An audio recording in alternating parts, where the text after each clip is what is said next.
그러나 부산에 살면서도 해수욕은 꿈도 꾸지 못하는 김기용 씨. 햇빛을 쬐면 피부에 이상이 생기기 때문이다. 보시다시피 오늘 같은 햇빛이 이렇게 좋아서 다른 분들은 짧은 옷 입고 다니시는데 저는 이제 긴 옷을 이렇게 입고 다니셔야 되잖아요. 최근 낚시를 갔다가 증상이 심해진 김 씨는 올여름에도 병원을 찾았다. 처음 증상이 생기기 시작한 것은 2년 전. 발진은 어느 날 갑자기 일어났다. 그 원인은 햇빛이었다. 햇빛이 물론 다인 부위에 나타날 수도 있지만은 네. 광 알레르기 반응에 대해서 햇빛 때문에 생기는 어떤 세포가 햇빛 때문에 다시 나타나는 거죠. 그래서 일어나는 반응이라고 볼 수 있습니다. 문제는 태양의 자외선이다. 여름에 가장 많은 자외선 B는 화상을 일으킬 정도로 피부 표면을 자극한다. 자외선 B보다 파장이 긴 A는 계절과 관계없이 내리쬐어 피부 진피층까지 깊숙이 침투한다. 바로 이 자외선에 피부가 일으키는 이상 반응이 광 알레르기다. 광 알레르기 때문에 고생하시는 분들이 굉장히 많이 계십니다. 광에 노출되면 몸에서 기억되고 있는 세포에서 히스타민이라는 물질이 나와서 발진도 생기고 붓기도 합니다. 광 알레르기는 자외선의 공격을 받은 노출 부위에 나타난다. 야구를 비롯해 여러 운동을 즐겼던 김기용 씨. 그러나 광 알레르기가 생긴 후 그의 여름은 예전과 달라졌다.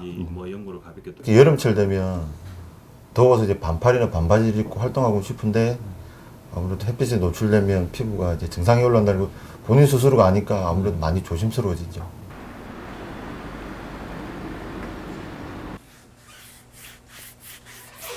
평생을 건설 현장에서 일해온 홍창식 씨는 2년 전부터 거의 일을 하지 못하고 있다. 햇빛에 유난히 민감한 피부 때문이다.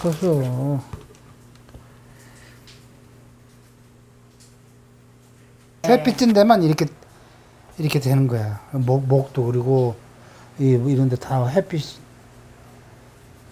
이 시계 쳤잖아. 시계 쳤으니까 햇빛을 안 받지. 밤이면 가려움증에 시달리는 남편이 몸을 긁는 소리에 놀라 잠을 깬다는 부인 한옥순 씨. 이런 게 나와, 연약. 너무 불쌍해서 죽겠어요. 안타까웠고 불쌍하고 이거 만 2년째 이런데 이거 뭐 한 군데도 아니고 그냥 2년 전만 해도 홍 씨는 피부에 아무런 이상이 없었다. 지금과 같은 모습이 되리라고는 상상도 하지 못했던 홍 씨. 오히려 그의 구릿빛 피부는 건강의 상징이었다. 그러나 조그만 습진이 생기면서 피부가 완전히 달라졌다. 이거 콕콕만하게 나더라고. 왜 여기 뚜문뚜문 나더니 이게 이제 퍼지는 거야. 배로 가는 거야. 배 몸으로. 그러니까 아주 가지도 마치고 진정살이들은 진정살이가 없고 햇빛도 보지 마라. 외출조차 자유롭지 못한 자신의 처지가 답답하기만 하다. 외출하는 날은 맑은 날일수록 모자를 깊이 눌러 쓰고 장갑을 껴서 최대한 햇빛을 차단한다. 과연 홍 씨의 피부는 얼마나 햇빛에 민감한 것일까? 햇빛에 대한 민감성을 측정해 보기로 했다.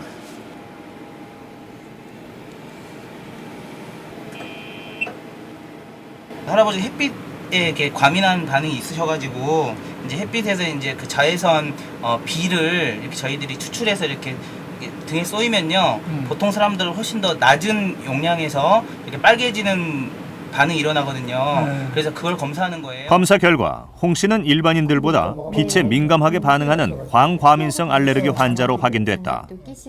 홍 씨에게는 자외선이 가장 치명적인 독이다. 이 환자분 같은 경우는 만성 광선 피부염이라고 해서 원인은 잘 알려져 있지 않지만 만성적으로 햇볕에 의해서 피부염이 발생하는 질환입니다. 임상적으로 햇볕 노출 부위에 심한 습진 모양의 발진이 생기고 조직 검사를 했을 때 만성 습진에 합당한 소견을 보이고 광 검사를 했을 때 정상인에 비해서 자외선 A나 자외선 B에 대해서 홍반이 생기는 최소 홍반량이 많이 떨어져 있는 것을 만성 광선 피부염이라고 합니다. 그런데도 처음보다는 많이 좋아지긴 하셨는데요. 네, 여전히 처음보다는 많이 좋아졌는데 여전히 많이 꼭 좀 말해야 가려우셔서 2년 전 여름 처음 병원을 찾았을 당시 홍 씨의 피부는 나무 껍질처럼 두꺼워진 상태였다. 그에게 가장 중요한 것은 햇빛을 철저하게 차단하는 것. 덕분에 최근 들어서는 피부가 부드러워진 편이다. 광선 피부염이 진단되신 후에는 이제 일광을 피하시고 습진 치료에 대한 준한 치료를 하면서 지금 치료하고 있는 중이신데 아무래도 이 병이 깨끗하게 완치하기보다는 조절하는 병이다 보니까 처음 상태보다는 약간 가라앉으셨지만 그래도 습진은 지속되고 있으신 상태예요. 장마가 끝나고 본격적인 불볕더위가 시작됐다. 불쾌지수가 연일 최고치를 경신하는 요즘 사람들의 짜증을 유발하는 주범은 무엇일까? 땀이 나면 아무래도 불쾌하니까 항상 수건을 준비하거나 그리고 땀을 닦아야 되는 그런 어려움이 많은 것 같아요. 주변 사람들이 땀 냄새라서 인간의 몸은 보통 대뇌 온도가 섭씨 36.9도에 도달하면 몸의 열을 떨어뜨리려는 운동을 시작하는데 이때 피부에 분포돼 있는 땀샘을 통해 땀이 분비되는 것이다. 인간의 몸은 이렇게 땀을 통해 열을 배출한다. 그렇다면 땀은 체내에서 어떤 기능을 담당하고 있을까? 운동하기 전과 후, 땀 흘리기 전과 후를 체열 검사를 통해 비교해 본 결과 땀을 흘린 부분의 체온이 떨어진 것을 확인할 수 있다. 땀을 흘림으로써 기운도 조절이 되면서 피부를 윤기 있고 촉촉하게 해줄 수 있습니다. 특히 여름철에 땀의 기능으로는 노폐물 배설과 더불어서 체온 조절에 큰 역할을 한다고 볼 수 있겠습니다. 하지만 땀으로 인해 여름이 괴로운 사람이 있다. 네. 요새는 좀 땀 나시는 게 어떠세요? 발도 땀이 좀 많이 나요. 과도한 땀 분비로 인해 병원 치료를 받고 있는 이영재 씨. 네. 진료를 받는 몇 분 사이에도 쉴 새 없이 흐르는 땀. 영재 씨의 셔츠는 마를 날이 없다. 평상시에 그냥 가만히 있어도 이렇게 옷이 많이 젖습니다. 그냥 땀이 많이 나오는 편이에요? 예, 지금 상당히 많이 나오는 편입니다. 과도하게 땀을 흘리는 증상 다한증은 신경 전달의 과민 반응에 의해 생리적으로 필요 이상의 땀을 분비하는 자율신경계의 이상을 말한다. 그러나 이영재 씨는 원래 몸에 땀이 많았던 것은 아니었다. 몸 쪽에는 많이 안 났었는데요. 이게 손 시술하고 난 다음에 얼굴하고 이쪽에 노는 땀이 이쪽에 이제 좀 많이 몸 쪽으로 이제 많이. 어렸을 때부터 땀이 많았던 이영재 씨는 고등학교 때 교감신경을 차단하는 교감신경 절제술을 받았다. 그 이후 손과 얼굴에는 땀이 나지 않지만 가슴과 등에 더 많은 땀이 나기 시작한 것이다. 통광경을 이용해서 교감신경을 절단하는 수술을 받으셨고요. 그 결과 손바닥이나 얼굴에서 나지 않는 땀이 다른 부위에서 이제 땀이 나는 상황이 되셨는데요. 특히 이제 몸통 쪽으로 땀이 많이 나시는 상황이고요. 이런 경우를 저희가 보상성 다한증이라고 합니다. 이영재 씨의 직업은 주류 영업사원. 일의 특성상 해가 진 저녁 시간 이후가 본격적인 영업 시간이다. 첫 번째 업무가 끝나고 그의 셔츠는 어느새 땀으로 흥건히 젖었다. 잠깐 사이인데도 땀 쾌감이 있으시네요. 아, 예. 하루 평균 20건의 영업을 다니는 영재 씨. 다음 목적지로 향하기 전 젖은 셔츠를 새 것으로 갈아입는다. 하루에 한 4-5벌 정도 갈아입습니다. 스트레스를 받고 이러면 땀도 더 많이 나고 이래가지고 좀 많이 곤욕스럽습니다. 금방 갈아입은 셔츠가 다시 젖어들까 에어컨에서 몸을 떼지 못하는 영재 씨.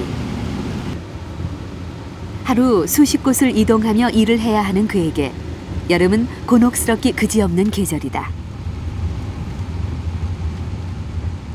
특히 여름철에는 날씨도 덥고 이러니까 평상시 이제 실내보다는 실외에 있는 시간이 많다 보면 땀에 흘리는 양이 진짜 많아가지고 그게 많이 불편합니다. 스트레스도 많이 받고요.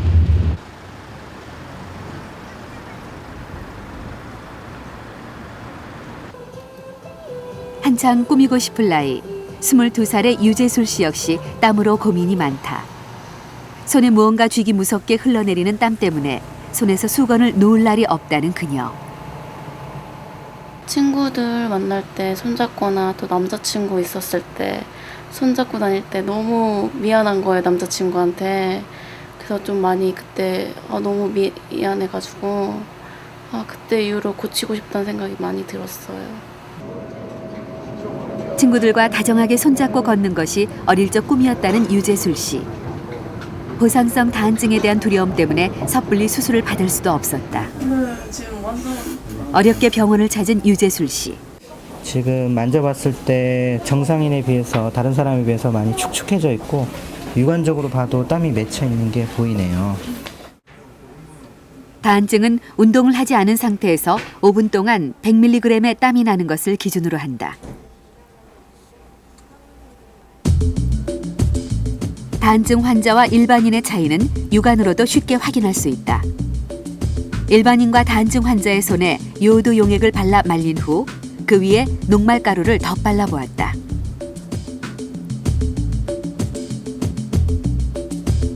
그 결과 아무 반응이 없는 일반인의 손에 비해 다한증 환자는 땀으로 인해 손바닥에 남아있던 요오드 용액이 녹말과의 화학작용을 일으키며 보라색으로 변한 것을 확인할 수 있다. 이 보라색으로 색깔이 변한 부위가 땀이 많이 발생하는 부위고 이 부위를 집중적으로 치료를 하려고 계획하고 있습니다.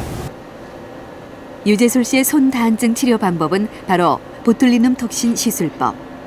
주름을 개선하는 미용 치료법으로 알려진 보툴리눔 톡신 시술이 다한증 치료에 도입된 것이다. 보툴리눔 톡신이라는 것은 근육과 신경의 말단부에서 아세틸콜린의 분비를 억제하여서 발한이 감소하게 됩니다. 이런 보툴리눔 톡신의 치료는 비교적 간단하고 안전한 시술이 되겠습니다. 땀 때문에 또 다른 고민이 있다는 전원철 씨. 그의 별명은 바로 마이클 조던이다. 조던만큼이나 농구를 잘할 뿐만 아니라 그에게서 나는 특유의 채취까지도 닮았기 때문이었다. 전원철 씨의 고민은 다름 아닌 액취증. 땀이 세균에 분해되면서 악취가 나는 액취증은 운동을 좋아하는 그에겐 꽤나 큰 골칫거리다. 운동하고 나서 땀이 나면은 친구들이 싫어해가지고 떨어있게 됐어요. 친구와의 적당한 거리감은 필수. 내가 멀리하는 게 아니고 사람들이 멀리. 특히 사람들이 많은 공공장소에 가야 할 때 원철 씨가 빼놓지 않는 일이 있다. 채취를 잠시라도 억제시키기 위해 땀 냄새 제거제를 뿌리는 것. 혹시나 자신의 채취가 새어나갈까 꼼꼼히 점검하는 원철 씨.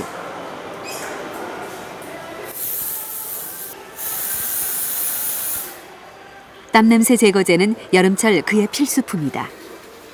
지하철 타기 전에는 꼭 화장실에 들려서 뿌리는 편이에요. 아무래도 치료를 받아도 남들 때문에 스트레스가 쌓이고 남들 눈치가 계속 보여요.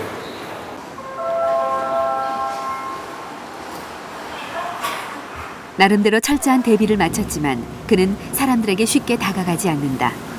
사람들과의 접촉을 애초에 막기 위해 스스로가 소외되는 것이다. 액취증과 함께 대인 기피 증상까지 보였던 전원철 씨.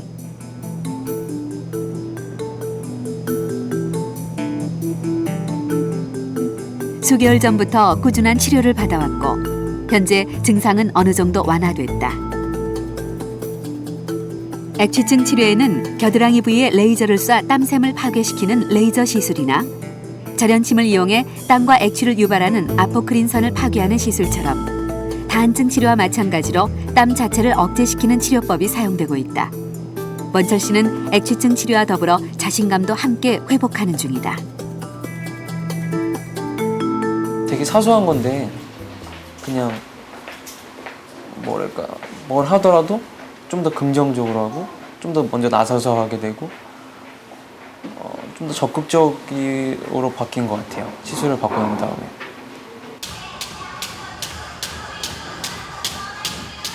반면 땀이 잘 나지 않아 고통을 받는 사람도 있다.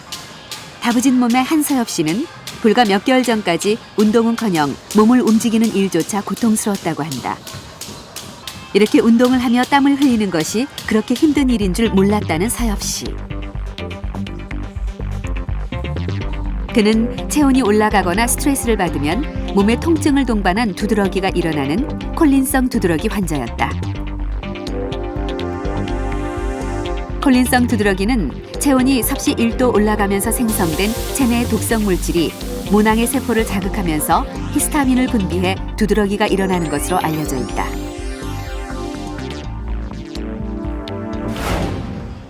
콜린성 두드러기는 현재까진 완치법이 없다. 단지 두드러기의 고통이라도 줄여보고자 여러 가지 방법을 시도한 끝에 의외의 곳에서 해법을 찾았다고 한다. 오히려 땀이 나는 상황에서 되게 반연도 꽂히는 기분이 전신에 들었거든요. 그런 기분 때문에 오히려 운동을 더 안 하려고 하고 그랬었는데 결국은 제가 여러 가지 방법을 찾다 보니까 결국은 운동이 제일 나은 것 같습니다. 처음에만 힘들지 한 2달 정도 노력해서 참아보면은 슬슬 이게 효과가 올라옵니다. 콜린성 두드러기는 체온이 올라가는 거의 모든 상황에서 발생한다. 그래서 서엽 씨는 그런 상황을 가급적 피하려 한다. 음식 조절 역시 그 방법 중 하나다. 콜린성 두드러기 때문에 어머니께서 그 고춧가루나 자극적이지 않은 음식 위주로 싱겁게 차려주십니다. 운동이나 식이요법이 콜린성 두드러기의 완치법인지는 분명치 않다. 단지 시시때때로 찾아오는 발진의 고통을 줄일 수 있는 그만의 방법인 것이다.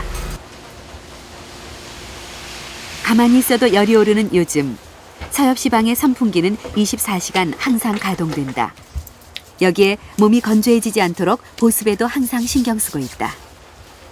몸이 건조해지면은 좀 따가움이 심해지는 것 같아가지고요. 되게 주기적으로 바르고 있습니다. 꾸준한 노력으로 콜린성 두드러기 증상은 거의 나타나지 않는다는 서엽 씨. 하지만 언제 재발할지 모른다는 불안함은 계속되고 있다. 다시 이게 재발할까 좀 두렵지만 불안하지만 그래도 저한테는 이 방법이 제일 낫고 꾸준히 자기 관리할 생각입니다. 지금 이 화면은 체열 카메라로 우리의 몸을 촬영한 사진입니다. 우리 몸은 그 부위에 따라서 온도가 조금씩 다른데요. 열이 나면 온도가 올라가서 전체적으로 붉어집니다. 그런데 땀을 흘리면 땀이 열을 식혀주면서 체온이 내려가 푸른색을 보입니다. 네, 우리 몸의 변화가 정말 놀라운데요. 그러니까 땀이 우리 몸에서 어떤 역할을 하는 겁니까? 예, 땀이 분비됨으로써 체온을 조절하는 기능이 있습니다. 땀이 분비가 되면 땀이 증발함으로 인해서 그로 인해서 인체의 내부의 열을 빼앗아가는 작용이 있습니다. 그래서 땀을 흘리면 높은 온도가 낮은 온도로 이행이 될 수가 있는 것이죠. 그러니까 자동차의 냉각수와 같은 역할을 땀이 해준다 이렇게 생각해도 될까요? 네, 적당한 비율이 있습니다. 그렇군요. 그런데 요즘은 다이어트를 위해서 땀을 일부러 많이 흘리는 분들이 계십니다. 과연 어떻게 해야 땀을 잘 흘리는 것일까요?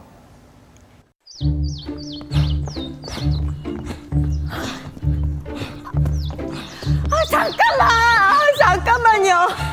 좀 쉬었다가요.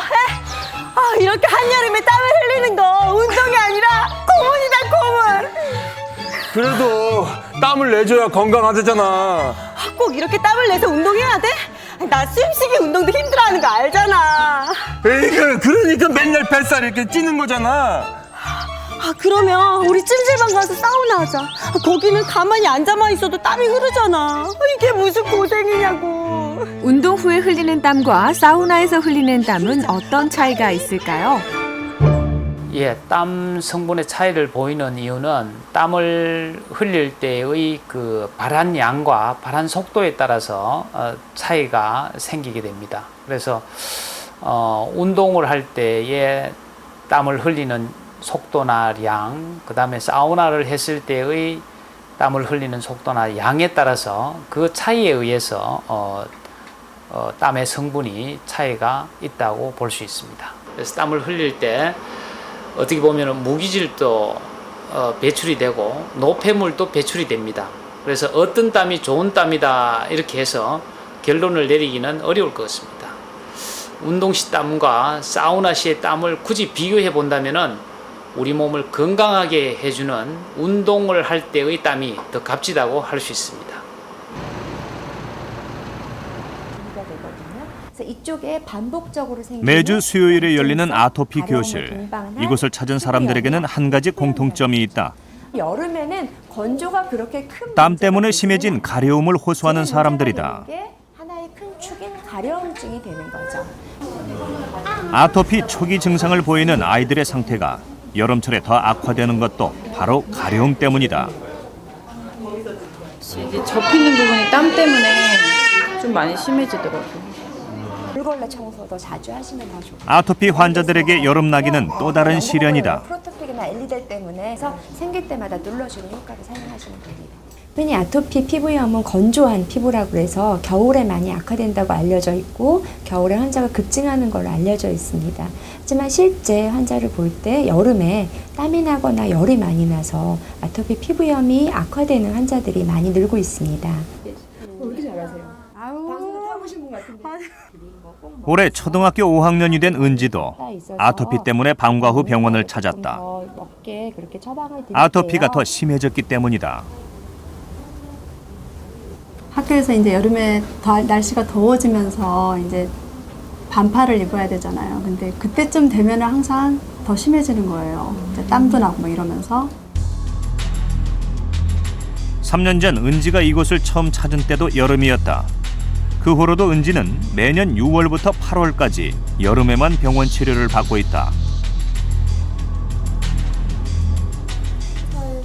올해도 예외는 아니다. 많이 가렵고 운동하고 나서는 어때요? 이 같은 데 보면 이렇게 어린이 아토피 환자들이 여름에 악화되는 가장 큰 이유는 야외 활동 때문이다. 좀 센 게 들어가도 부작용 나올 시간도 없어요. 네. 어린 아토피 환자의 경우에는 밖에서 뜨거운 햇볕 아래 열심히 놀다 보면 땀을 많이 흘리게 되고 땀이 깨끗이 씻겨지지 못하기 때문에 그것이 가려움증을 유발하는 경우가 많아서 여름에 오히려 어린이들 아토피는 많이 나빠지고 있습니다.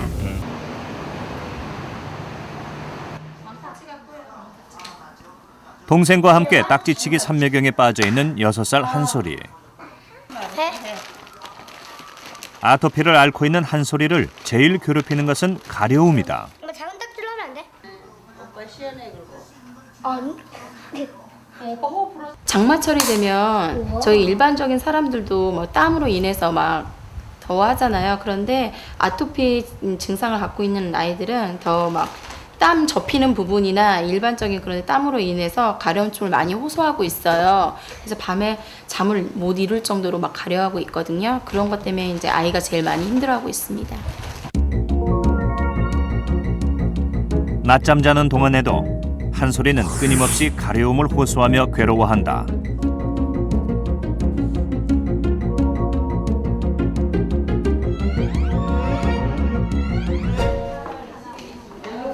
가려움을 줄일 수 있는 방법은 없을까? 네, 들어오세요. 한솔이 요즘 어때? 꾸준한 치료 덕분에 현재 한솔이는 많이 호전된 상태다. 문제는 땀나는 부위다. 네가 제일 많이 가려워, 이런데 접히는 부분에. 네. 이 피부 여기 머리 안에도. 땀이 많이 나는 부위에는 여전히 아토피가 기승을 부린다. 네. 딴 게 아니야. 아토피를 앓은 지 2년. 그러나 아직 한솔이의 아토피는 원인조차 밝혀지지 않았다. 아토피 피부염이 있는 환자분들은 과민 반응 있는 게 흔히 진먼지 진드기가 원인으로 많이 알려져 있긴 한데요. 다양한 화분류나 목초류, 나무류, 그리고 음식, 바퀴벌레 같은 곰팡이류, 다양한 종류의 과민 반응이 있는지 검사를 하는 거예요. 아토피 환자인 한솔이와 가족들에겐 이 여름이 길기만 하다.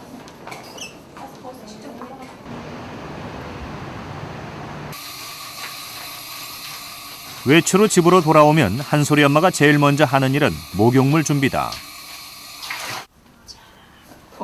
땀이 났을 때 빨리 씻어야 가려움이 덜하기 때문이다. 뒤벗고 욕조에 들어갑시다. 긁지 마시고요. 피부에 자극이 되는 샤워 대신 반드시 욕조에 물을 받아 아토피용 입욕제를 푼 다음 몸을 담그게 한다. 목욕하면 가렵지 않아요. 목욕 시간은 10분을 넘기지 않는다. 엄마 들어가. 목욕이 끝나면 엄마의 손길이 바빠진다. 몸의 수분이 날아가기 전에 보습제를 발라야 하기 때문이다. 엄마의 부지런함 덕분에 한솔이의 아토피는 조금씩 호전되고 있다.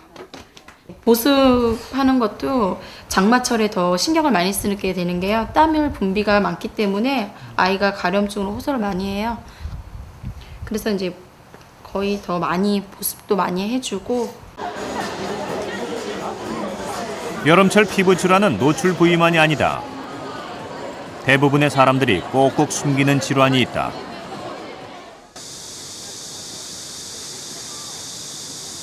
바로 무좀이다. 직장 남성들의 대표적인 질환으로 알려진 무좀은 특히 여름철 남모르는 고통을 동반한다.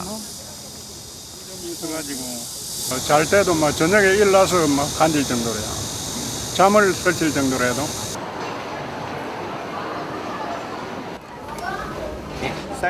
한 음식점 매니저 일을 맡고 있는 김대섭 씨. 식당에서 하루 12시간 이상을 서 있어야 한다.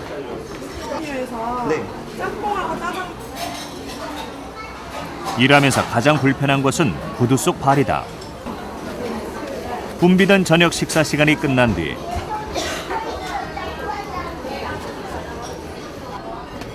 쉬는 시간이면 그는 양말부터 갈아 신는다. 땀에 젖은 발을 조금이라도 편하게 하려는 배려다.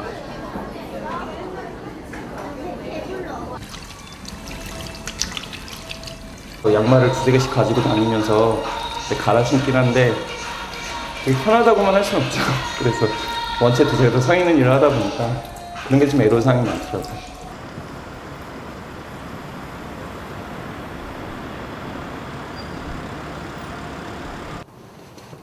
최근 김 씨는 병원을 찾았다. 여름이 되면서 상태가 나빠진 발 때문이다.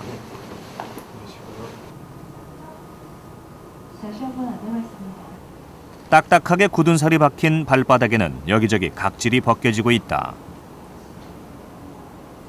발바닥이 이렇게 변한 이유는 무엇일까?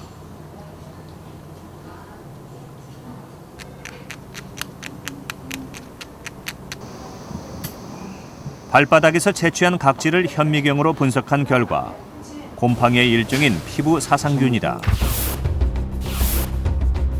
무좀은 피부 각질에 생긴 곰팡이균이 원인이다. 이게 실같이 보이는 김 씨는 만성 각질형 무좀이다. 환자분 같은 경우에는 그 건조 인설형에 해당되겠습니다. 이 물집이 가끔 생길 때도 있습니까? 예, 가끔마다 물집도 생겨서. 그래요.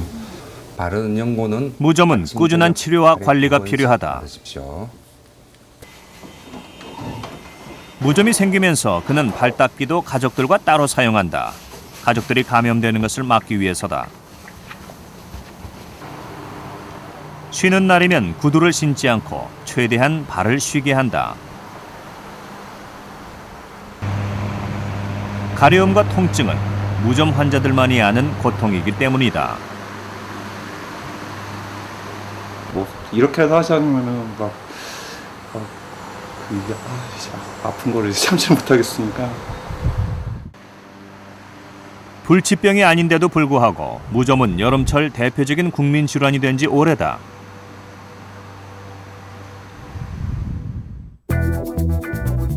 실제로 지난 5년간 무좀 환자 수는 꾸준히 증가하는 추세다. 그중 두드러진 변화는 여성 환자의 증가다. 자영업을 하는 최경숙 씨는 무좀을 앓고 있는 지 10여 년째다. 그렇죠. 증상이 이제 아침에 출근하면 이게 신발 신고 가면 저는 집에 와야 신발 벗어요. 하루 종일 구두와 스타킹을 신고 지내면서 생긴 고질병이다. 그러나 가려움이나 통증보다 더 견디기 힘든 게 주변의 시선이다. 됐죠. 예. 어딘지 식사하러 간다던가 또 이제 뭐 이렇게 발을 좀 내놓을 때라든가 좀 이렇게 오픈된 그 신발을 신을 때는 좀 창피하죠. 여름철에 너무 싫어요. 관리를 잘 하셔야 번지지가 않죠. 하이힐과 스타킹을 신는 여성들의 무좀은 남성들보다 더 위험하다. 손발톱 무좀으로 감염될 가능성이 높기 때문이다. 여성의 경우에 그 무좀이 걸리고 나서 발톱에 상당히 그 감염이 잘 되죠. 왜냐하면 여성의 경우에는 그 발톱에 칠을 하죠. 페디큐어라고 그래서 거기다가 뭐 빨간색, 파란색 이런 그 색조를 입히는데 그럴 경우에는 그 곰팡이가 발톱에 감염된 걸 잘 모르고 지나가는 경우가 많아요. 그냥 노출됐을 때는 발톱이 두꺼워지거나 또 부스러지거나 또 허옇게 변하는 걸 볼 수가 있는데 그런 걸 칠하고 나면 그 쉽게 알지 못하고 지나가서 더 번지는 경우가 많죠. 실제 여성들의 손발톱 무좀 환자는 계속 증가하는 추세다. 최근 들어 무좀은 더 이상 남성들의 질병이 아닌 여성 질환으로 부각되고 있다. 보통 피부과에서 처방받는 무좀 연고를 바르면 2, 3일이면 마치 증상이 완화된 것처럼 보이게 됩니다. 하지만 그렇게 짧은 기간에 무좀균이 다 없어지지는 않기 때문에 선생님이 처방하는 기간 동안 충분히 연고를 바르는 게 중요하며 그다음에 습한 환경에서 무좀은 언제나 재발할 수 있어서 항상 발을 건조하게 깨끗하게 관리하는 그런 관리도 동반될 때 무좀을 완치할 수 있습니다.